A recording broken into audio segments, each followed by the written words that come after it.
Hello guys, welcome to another video of stock market friends. Nacdac infrastructure limited का जी एक upcoming IPO जो कि आज के दिन ओपन होने जा रहा है। जानेंगे live subscription business model, financial condition, performance, GMP listing कितना मिलेगा, अप्लाई करें या फिर नहीं, और उसके कुछ रिस्की पॉइंट को डिस्कस करने। चलिए फ्रेंड्स, वीडियो स्टार्ट करते हैं। तो गाइस, आईपीओ 17 दिसंबर को ओपन हो रहा है। आज के दिन 19 दिसंबर को क्लोज किया जाएगा। इसका लाइव सब्सक्रिप्शन आप लोग नहीं जान सकते, मैं आपको नहीं बता पाऊंगा क्योंकि अभी आईपीओ ओपन नहीं हुआ, बल्कि आज ओपन होगा मॉर्निंग में। क्योंकि मैं वीडियो बना रहा हूँ 3 PM में, मैं इसका वीडियो बना रहा हूँ। आप देख सकते हैं लाइव यहाँ पे स्क्रीन पे टॉप में। इसका अर्ली मॉर्निंग में वीडियो बना रहा हूँ, इसलिए इसका सब्सक्रिप्शन ओपन नहीं हुआ। 10 बजे मॉर्निंग में इसका सब्सक्रिप्शन ओपन होगा। 10 रुपीज़ का फेस वैल्यू, 33 to 35 रुपीज़ पर शेयर की प्राइस बैंड, 4000 शेयर्स की लॉट साइज, 10.01 करोड़ का इशू साइज जो कि फुल्ली फ्रेश इशू किया जा रहा है। 28,60,000 शेयर्स का इशू किया गया। Book build issue IPO BSE SME पे लिस्टेड किया जाएगा। ग्रेडाज स्टॉक ब्रोकिंग प्राइवेट लिमिटेड इसके मार्केट मेकर है। ऑफर जो दिया गया QIB 50%, HNI 15%, रिटेल 35% का ऑफर दिया गया है। एंकर इन्वेस्टर से 2.73 करोड़ का फंड रेज हो चुका है एंकर इन्वेस्टर से। अगर हम बात करें अलॉटमेंट डेट का, तो अलॉटमेंट डेट रखा गया 20 दिसंबर को, फ्राइडे को, और 23 दिसंबर रिफंड्स रिलीज किया जाएगा। 23 इसी डेट को शेयर्स डीमैट अकाउंट में क्रेडिट किया जाएगा। रिफंड्स 3 to 5 वर्किंग डेज का समय लगेगा रिफंड्स आपके अकाउंट में शो करने में। 24 दिसंबर को लिस्टिंग डेट रखा गया। यहाँ पे retail minimum maximum 1 lot apply कर सकते हैं। 4000 शेयर्स मिलेंगे, 1,40,000 रुपीज़ का अमाउंट पे करना होगा। HNI मिनिमम 2 लॉट अप्लाई कर सकते हैं, 8000 शेयर्स मिलेंगे, 2,80,000 रुपीज़ का अमाउंट पे करना पड़ेगा। मैक्सिमम का कोई लिमिट नहीं है।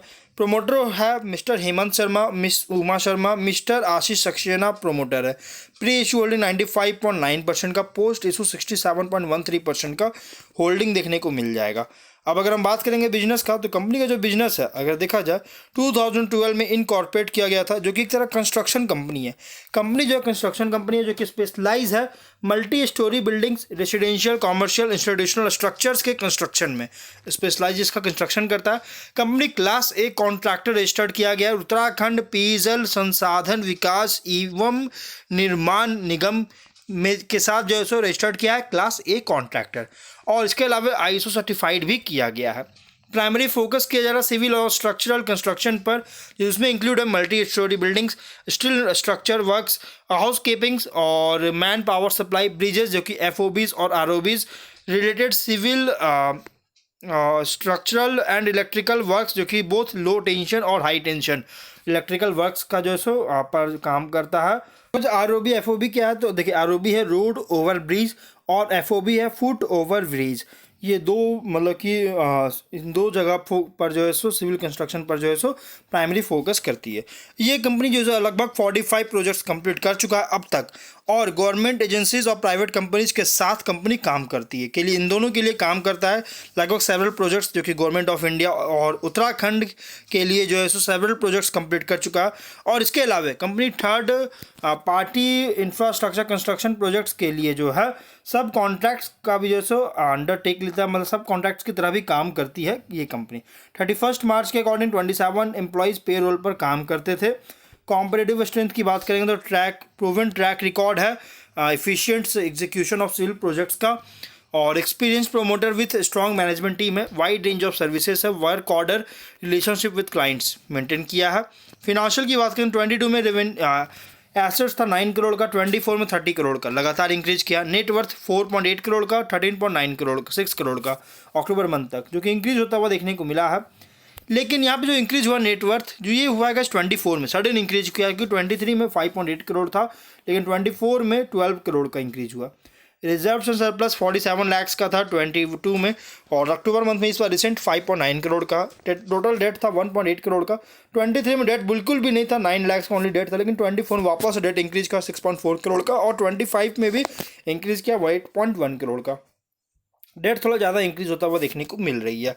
रिटर्न ऑन इक्विटी है 35.57% का, रिटर्न ऑन कैपिटल एम्प्लॉयड 25.88% का, डेट इक्विटी रेशियो 0.54 टाइम्स का, रिटर्न ऑन नेटवर्थ है 26.39% का, PAT मार्जिन है 8.73 का, price to book value 1.87 times का है, PE रेशियो 47.78 टाइम्स का देखने को मिलता है। अगर हम कुछ और इसकी पॉइंट की बात करेंगे, तो कंपनी में रिस्की पॉइंट में अगर देखिएगा तो इसका जो बिजनेस है ये डेवलपमेंट इसका डिपेंड करता है स्टेट ऑफ उत्तराखंड, उत्तर प्रदेश और दिल्ली, ये 3 स्टेट्स में प्रोजेक्ट्स पर डिपेंड करता है इसका बिजनेस। क्योंकि टोटल रेवेन्यू जो जनरेट हुआ ऑपरेशन से इन 3 स्टेट से लगभग उत्तराखंड से 31.8% का उत्तर प्रदेश से जनरेट हुआ था, उत्तर प्रदेश से और उत्तराखंड से जो जनरेट हुआ था 41.43% का, उत्तर प्रदेश से 31.83% का और दिल्ली से 24% का। अगर ये तीन मतलब मेजर रेवेन्यू जनरेट हुआ, अगर ये तीन स्टेट में किसी भी अगर इन्वायरमेंट में इम्पैक्ट पड़ता है, चेंज आता है, तो उसके ऑपरेशन फाइनेंशियल परफॉर्मेंस को नेगेटिवली इम्पैक्ट कर सकता है। इंफ्रा प्रोजेक्ट्स अवॉर्डेड जो है नैक इंफ्रास्ट्रक्चर जो किया जाता है, ये बेस्ड होता है स्पेसिफिक प्री क्वालिफिकेशन क्राइटेरिया को मीट करने पर और या फिर कॉम्पिटिटिव बिडिंग प्रोसेस के थ्रू।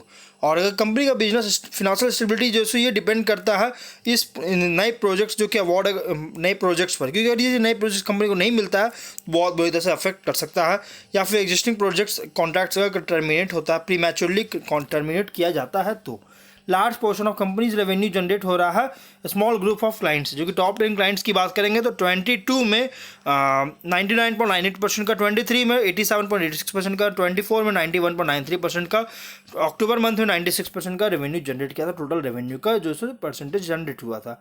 कोई भी मेजर क्लाइंट अगर लिस्ट लॉस होता है या फिर बिजनेस में रिडक्शन होता है इन क्लाइंट से, तो ऑपरेशन और फिनांसेस को इम्पैक्ट कर सकता है। कंपनी डायरेक्टर्स प्रोमोटर्स इन्वॉल्व है सर्टन ऑनगोइंग लीगल प्रोसीडिंग्स में। कोई भी एडवर्स जजमेंट होता है तो कंपनी का बिजनेस प्रॉस्पेक्ट को डिट्रीमेंटल कर सकता है इन केसेस का। 31 अक्टूबर के अकॉर्डिंग टोटल आउटस्टैंडिंग बोरोविंग्स था 8.1 करोड़ का। तो अगर इसको पे नहीं कर पाता है तो फिनेंशियल पोजीशन को भी अफेक्ट कर सकता है, तो क्योंकि लोन बहुत ज़्यादा। जीएमपी कितना चल रहा था? 40 रुपीज़ का जीएमपी, 35 का प्राइस में 75 का लिस्टिंग प्राइस होने के चांसेस है। 114% का लिस्टिंग मिल रहा है, बहुत ही स्ट्रॉन्ग डेब्यू करने जा रही है। ऑब्जेक्टिव क्या था? वर्किंग कैपिटल, जनरल कॉर्पोरेट के लिए फंडिंग चार्जेस के लिए आईपीओ लेकर आई है। तो ओवरऑल कंपनी जो है अगर हम बात करेंगे तो ये स्पेशलाइज है कॉम्प्रिहेंसिव रेंज ऑफ सिविल और स्ट्रक्चरल वर्क्स के लिए। स्टार्टिंग परफॉर्मेंस था 22 तक और 22-23 में, क्योंकि रेवेन्यू प्रॉफिट की बात करें जो कि मैंने अभी बताया नहीं है, यहाँ पे देखिए 10.3 करोड़ का प्रॉफिट, 31 लाख का।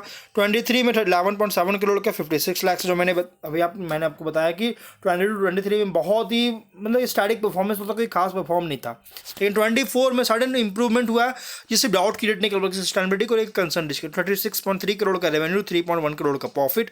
अक्टूबर मंथ में 13.7 करोड़ का रेवेन्यू, 1.6 करोड़ का प्रॉफिट। वो देखिए 24 से बहुत ही स्ट्रॉन्ग जंप देखने को मिला है। अब अगर हम बात करेंगे जिसका परफॉर्मेंस 24 से बहुत स्ट्रॉन्ग बूस्ट होता हुआ नजर आया, प्लस ऑर्डर बुक भी 88.3 करोड़ का है और जिसकी एक फ्यूचर प्रोस्पेक्ट इंडिकेट कर रहा है। तो अगर आप इसमें अप्लाई करना चाहते हैं तो लॉन्ग टर्म के लिए कंसीडर कर सकते हैं, लिस्टिंग इनके लिए अप्लाई कर सकते हैं, लेकिन कोई भी डिसीजन है जब अपने खुद के रिस्क पर लीजिएगा। ये कोई रिकमेंडेशन वीडियो नहीं है, बल्कि मैं आपके साथ पॉइंट ऑफ सारी डिटेल शेयर कर रहा हूँ जो कि कंपनी ने शेयर किया। तो इसलिए अगर अपने खुद के रिस्क पर ही डिसीजन लीजिएगा। तो हम लोग वीडियो कहीं पर एंड करते हैं। अगर कोई डाउट है कमेंट बॉक्स में पूछे। मिलते हैं नेक्स्ट वीडियो में, टिल देन बाय बाय।